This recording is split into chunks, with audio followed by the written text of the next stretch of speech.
nsaba omwoyo gwe agumuza ekisa mugema umula mirembe sijja kwongerako kuba obudde tugenda bwakusaba ekiseera kyonna.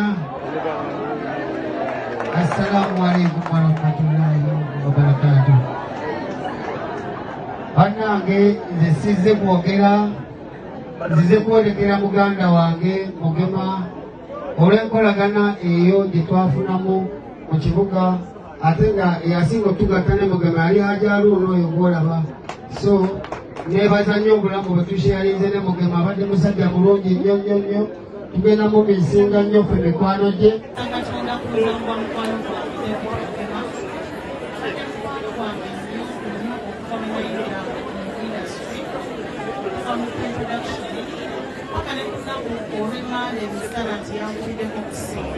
Mama ngasuluma omwagala wawe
you.